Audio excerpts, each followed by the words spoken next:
Hello and welcome back to my YouTube channel. I hope you're doing well.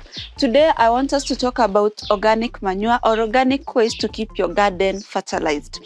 So many times when our plants are not doing well, we are tempted to go to the shops and buy CAN and buy DAP and buy urea. But if you're keeping an organic garden like myself, those are not your options. So what options do you have if you're growing an organic garden or if you're looking to transitioning into an organic garden?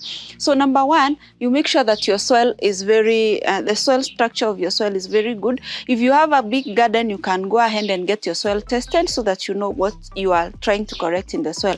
But if you're running a small garden like myself, you really don't need all that. So you just use the available materials to make your own organic manure. So number one is just using chicken manure. If you're keeping a few backyard chickens and you collect the manure from the chicken, if you've seen our chicken house, it's the best way to get the best manure from your chicken, which is not mixed with a sawdust or wood clips or anything. It's just pure chicken manure.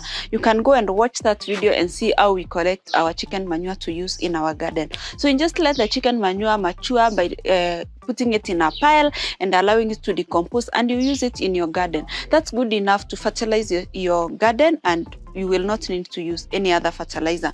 Number two, you can use rabbit manure. Rabbit manure is very, very good for your crops, and it's very easy because rabbits are so easy to maintain, and they'll give you manure from day one when they come to when you start keeping your rabbits, you start using the manure day one. The manure is not as hot as the chicken manure, so you can use it directly in your garden, and you can also use the rabbit urine. That's actually my number one way to not only fertilize my garden, but also to prevent the pest, because I use it to spray pests in my garden. It's a very good foliar, and it also acts as an pesticide. So you just take the rabbit urine and you dilute it into 1:5. You spray your garden. I do that every week, and my plants are thriving, and I don't have a big problem with pests. So number four is to use worm castings. You can keep a worm farm even if you don't have chicken, you don't have rabbits, you have kitchen scraps, the food that remains in your kitchen. You keep some red worms, you feed them,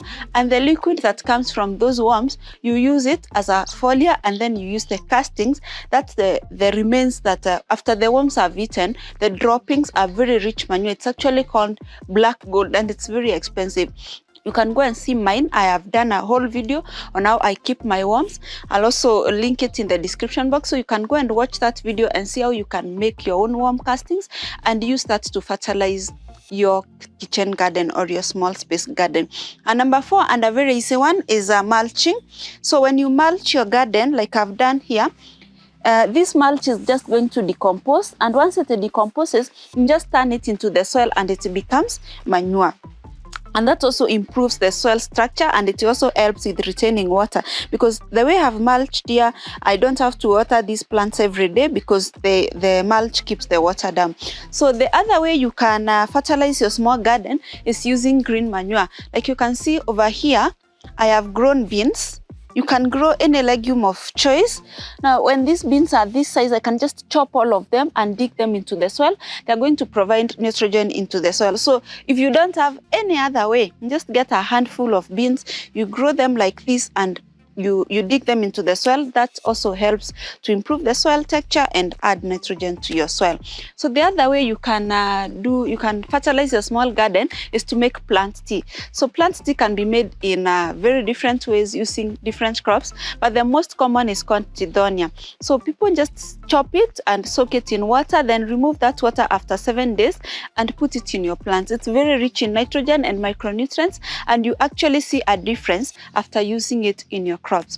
So thank you so much for watching this video. I hope you've learned one way or two to fertilize your small garden without using any chemical fertilizer, because you're trying to grow our food organically. So you don't have an excuse to say that your garden is not fertilized because you can't use fertilizer. I've given you enough options to fertilize your small organic garden. Thank you so much for watching this video, and always remember, if you have a vision, add some passion. I'll see you in the next one.